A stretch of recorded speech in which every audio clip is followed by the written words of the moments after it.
Chapter number 1 tracing changes through 1000 years.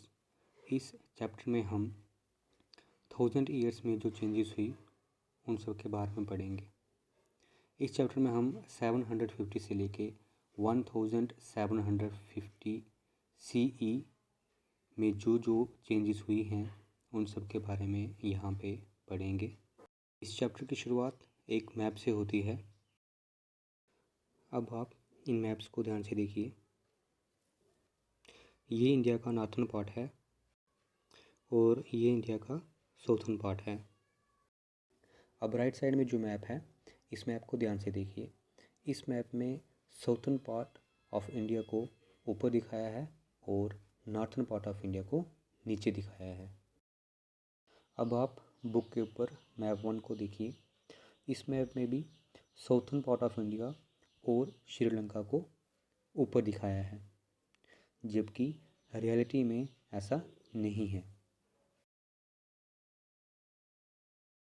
Map 1 को 1154 में अरब geographer L एड्रिस ने बनाया था और इस मैप में इंडियन सब कॉन्टिनेंट को दिखाने की कोशिश की गई है, लेकिन इस मैप में साउथर्न पार्ट ऑफ इंडिया और श्रीलंका को ऊपर दिखाया है, जहाँ पे हम नॉर्थन पार्ट ऑफ इंडिया को एक्सपेक्ट करते हैं।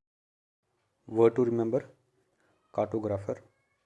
ए cartographer is a person who makes maps. Map 2 को 1720 में फ्रेंच कार्टोग्राफर ने बनाया था।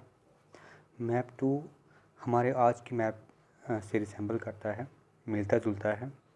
इस मैप में देखिए श्रीलंका और साउथर्न पार्ट ऑफ इंडिया को बॉटम में दिखाया है, जैसा कि हमारे आज के मैप में दिखता है।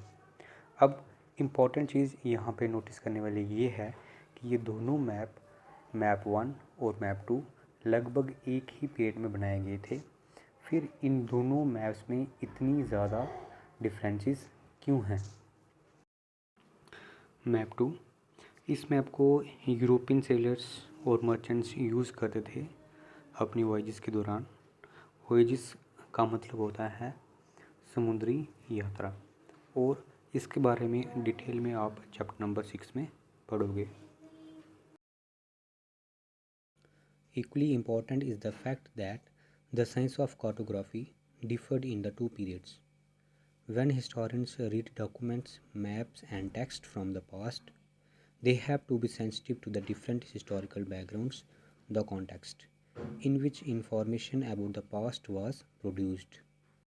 मैप 1 में इंडियन सब कॉन्टिनेंट को दिखाया गया है। मैप 2 में भी इंडियन सब कॉन्टिनेंट को दिखाया गया है, लेकिन इन दोनों मैप्स में बहुत ज़्यादा डिफरेंसेस हैं। सो इसीलिए जब भी हिस्टोरियंस किसी भी डॉक्यूमेंट, मैप या टेक्स्ट को रीड करने की कोशिश करते हैं, समझने की कोशिश करते हैं, तो वो इस बात का ज़रूर ध्यान रखते हैं कि वो जो डॉक्यूमेंट है, वो जो मैप है या फिर वो जो टेक्स्ट है, उसका बैकग्राउंड क्या है, वो किस कॉन्टेक्स्ट में लिखा गया था।